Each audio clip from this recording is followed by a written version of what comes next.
Bismillahirrahmanirrahim. Assalamualaikum warahmatullahi wabarakatuh. Alhamdulillah wassalatu wassalamu ala Rasulillah wa ba'd. Saudara-saudariku, semoga senantiasa disehatkan oleh Allah Subhanahu wa taala. Alhamdulillah kembali kita mendapatkan waktu luang yang diperkenankan oleh Allah Subhanahu wa taala untuk kita isi dengan berdiskusi berbagai hal yang boleh jadi teman-teman tanyakan, dan tentu kita akan bahas bersama, dan mudah-mudahan bahasan itu mudah dipahami dan diridhoi oleh Allah Subhanahu wa taala. Baik, langsung saja ada beberapa yang ditanyakan dalam bentuk online ataupun juga nanti dalam bentuk pengajian offline yang dituliskan di kertas, sudah direkap di sini. Pertama dari online kita ingin sampaikan dari akun @yasmin kemudian Saha. Assalamualaikum, waalaikumsalam warahmatullahi wabarakatuh. Tanya Ustadz, baik. Ada saatnya udah rutin tahajud, baca Al-Quran, puasa sunnah. Lalu ada saatnya juga malas dan tidak semangat lagi. Apa sebabnya dan apa yang harus dilakukan jika rasa malas udah mulai menggoda? Baik, ini tentunya evaluasi untuk saya pribadi dan kita bersama bagaimana meningkatkan ketakwaan dan ketaatan keimanan kepada Allah Subhanahu wa taala serta menjaga posisi itu selalu konsisten dalam nilai-nilai semangat dan kebaikan, serta juga mempertahankan supaya tidak menurun dan melahirkan rasa malas. Mari kita simak terlebih dahulu.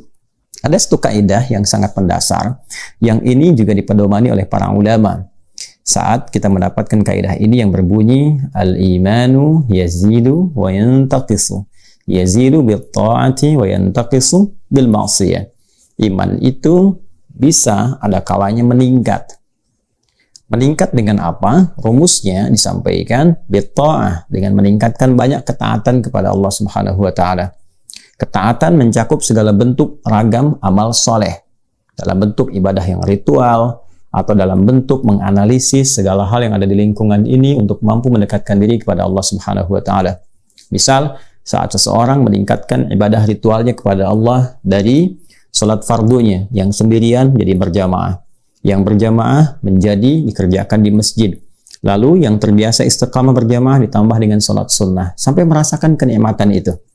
Maka ketika mulai konsisten mengerjakan itu semua, ada rasa yang berbeda dalam jiwa. Ada keinginan menjaga semua amalan itu. Gak ingin tinggal tahajud, ingin mengerjakan sholat-sholat sunnah rawatib. Pun demikian ketika meningkatkan bacaan Al-Quran. Seseorang yang berusaha meningkatkan bacaan Qurannya sampai merasakan kenikmatan, konsisten bacaannya, maka itu diantara hal yang bisa meningkatkan keadaan iman kita. Feelingnya ada dalam hati, bentuknya berupa tindakan. Nah, dalam feeling perasaan kita ini ada sesuatu yang berbeda. Ada syu'urul iman, dzauqul iman, nilai rasa iman. Itu yang digambarkan misal dalam Al-Quran surah ke-8 Al-Anfal ayat yang kedua, kaitan dengan bacaan Al-Quran. Innamal mu'minuna alladzina idza dzukirallahu wajilat qulubuhum wa idza tuliyat 'alaihim ayatuhu zadatuhum imana wa 'ala rabbihim yatawakkalun. Sungguh insan beriman itu bisa dikonfirmasi keadaan iman dalam dirinya jika disebutkan nama Allah, ada konfirmasi getaran dalam jiwanya. Karena itu dipanggil lewat adzan itu 5 kali dalam sehari, dan saat dikumandangkan Allahu Akbar, bukankah ada konfirmasi getaran dalam jiwa? Nah, ini konfirmasi ini bila diterjemahkan dalam bentuk ibadah berupa amal soleh, bentuknya sholat misalnya, dan ditingkatkan sholatnya, maka persamaannya adalah peningkatan ibadah ini akan juga menguatkan saat yang bersamaan keadaan iman seorang hamba. Pun demikian saat meningkatkan bacaan Qur'annya. Ini bentuk ibadah ritual. Yang lainnya nanti seperti puasa, kalau dengan harta ada skema zakat, infak, dan sebagainya. Rasanya kepada jiwa, bentuknya nanti ada tambahan amal soleh. Yang kedua, bisa dalam bentuk analisis di sekitaran kita. Ya Allah meminta kita untuk menganalisis alam misalnya, inna fi khalqis samawati wal ardi wa ikhtilafil laili wan nahari la ayatin li ulil albab. Ya, silahkan apa yang di langit dan di bumi, bahkan pergantian siang dan malam, analisis itu untuk menemukan keagungan Allah Subhanahu wa taala. Bahkan yang di laut, kapal-kapal berlayar, kuasa Allah menjadikan laut terhampar, kan? Quran surah kedua misalnya Al-Baqarah ayat 163 itu sampai dengan 164, sampai di 164-nya kita temukan kalimat inna fi khalqis samawati wal ardi wa ikhtilafil laili wan nahari wal fulki allati tajri fil bahri bima yanfa'un nas. Demikian ayat-ayat yang lain kita diminta menganalisis unta misalnya.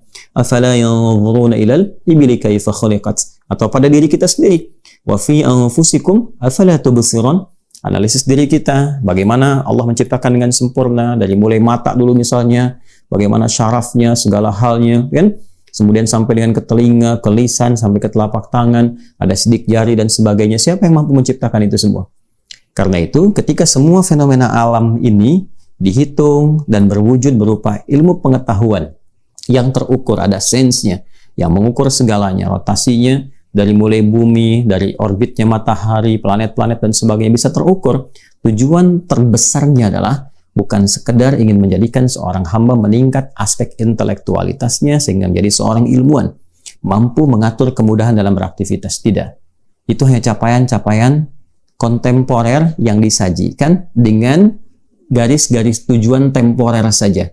Kontemporer dalam artian setiap masanya selalu menemukan penemuan baru. Temporer terbatas dunia saja. Lebih jauhnya lagi adalah bagaimana seorang yang menguasai bidang-bidang itu mampu mengenalkan dirinya dengan Allah Subhanahu wa taala. Jadi, orang yang hebat fisika itu pada ujungnya adalah orang yang mengenal Allah dengan ilmu fisikanya.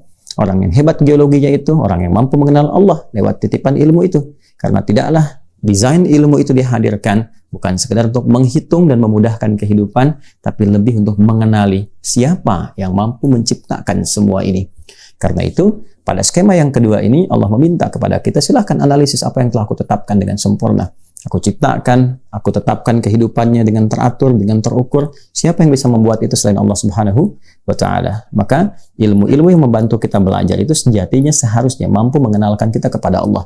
Bukan sekedar menjadikan seseorang menjadi pintar. Nah, kegiatan-kegiatan tadi mampu menambah iman. Secara singkat, kalau semuanya diakumulasikan, maka semua tadi disebut dengan amal soleh. Karena itu, seringkali kita dapatkan kalimat amal soleh dalam Al-Quran bersanding dengan kata iman. Ya, seperti Quran surah ke-103, Al-Asr. Kan? Wal asr, innal insana lafi khusr, illa alladhina amanu wa amilus salihat. Jadi, iman jika dipadukan dengan amal soleh, saat yang bersamaan, iman itu akan semakin meningkat dan amal solehnya pun akan semakin beragam kita nikmati. Pun demikian, kalimat iman kadang disandingkan dengan detil amal solehnya. Detilnya apa? Misalnya dengan sholat. Alladzina yu'minuna bil ghaib wa yuqimuna sholat. Kemudian, wa mimma razaqnahum yunfiqun, dengan infak. Dengan puasa, ya ayyuhalladzina amanu kutiba alaikumussyam. Jadi ketika menunaikan puasa, iman meningkat. Ketika sholat diperbanyak, iman meningkat. Ketika baca Al-Quran, iman meningkat. Pun demikian ketika berinfak, iman meningkat. Itu skemanya. Nah, sisi lainnya, wa yantaqisu aw yanqusu bil ma'siyah. Maka cenderung iman itu akan menurun kualitasnya, ya, mengecil kemudian takarannya jika seseorang mengerjakan perbuatan maksiat yang melanggar ketentuan dalam syariat. Kalau tadi yang benar amal saleh, yang ini dia kerjakan amal salah misalnya. Ya, alih-alih dia salat, dia merubah bermaksiat, dia tinggalkan salat misalnya, mulai menurun. Dari yang mulai tidak berjamaah, tidak ke masjid, tidak berjamaah, kemudian mulai tertunda sholatnya sampai tidak sholat. Maka suasana hatinya akan berbeda, kegelisahannya mulai tumbuh. Yang jadi persoalan ketika dipanggil lewat azan pun sentuhannya menjadi berkurang, jadi telat, jadi ditinggalkan dan sebagainya. Itu problem. Jadi ketika seseorang merasakan penurunan dalam ibadah, seakan imannya sedang menurun, maka problem pertama mesti dia tanyakan pada dirinya, perbuatan maksiat apa yang pernah dikerjakan oleh bagian tubuhnya. Kalau mata tak sanggup melihat kebaikan, berarti mata ini pernah melihat yang salah. Kalau telinga tak cepat mendengar respon kebaikan, azan, tausiah, panggilan kemuliaan, berarti telinga ini sering mendengar sesuatu yang tidak bagus. Ya, kalau lisan sering berkata yang tidak baik, berarti pulsa kebaikannya berkurang di lisan. Maka cari lawannya. Mulai biasakan melihat yang baik, mulai mendengar yang saleh, mulai bertutur yang mulia. Maka ini akan mengembalikan kembali hal-hal yang ingin kita tingkatkan dari nilai keimanan itu. Boleh jadi kadang-kadang bentuknya bukan maksiat, ya, bentuknya terlalu fokus pada urusan dunia, terlalu mengejar materi sehingga lupa dengan akhirat. Kan pasangan akhirat itu dunia, ya kan? Ini ula pertama, akhirat nanti yang kita raih. Walal akhiratu khairul laka minal ula. Jadi kalau terlalu fokus pada dunianya, maka secara bersamaan, ya persamaan terbaliknya bahkan ya akhiratnya pasti menurun. Jadi kalau kanannya itu kita naik, akhiratnya, dunia pasti porsinya akan mengecil, ya. Karena porsi mengecil itu maksudnya dunia dikerjakan tapi tetap terbawa ke akhirat. Tapi kalau dunianya yang dikejar, maka ini pasti menurun dan gak akan ikut ke dunia karena skemanya berbeda. seperti bayangan, ya kata Ibnul Qayyim Al-Jauziyah rahimahullah, seperti bayangan. Di bayangan itu kalau dikejar selalu nggak akan pernah didapati, ditangkap nggak akan dapat. Ya, itulah dunia. Jadi selalu nggak akan puas, kejar lagi, kejar lagi, kejar lagi. Walaupun harta sudah banyak, pengen kejar lagi. Terkadang godaannya menempuh dengan cara yang salah. Maka caranya berbalik, kejar akhirat, maka dunia akan mengikuti. Kurang lebih ini, jadi jawaban cepatnya, jika ingin meningkatkan keimanan kepada Allah, maka tingkatkan amal saleh. Kerjakan ketaatan, lalu jauhi maksiat. Maka mudah-mudahan dengan itu, diawali dengan niat yang ikhlas, berdoa kepada Allah, meminta perlindungan dan kekuatan.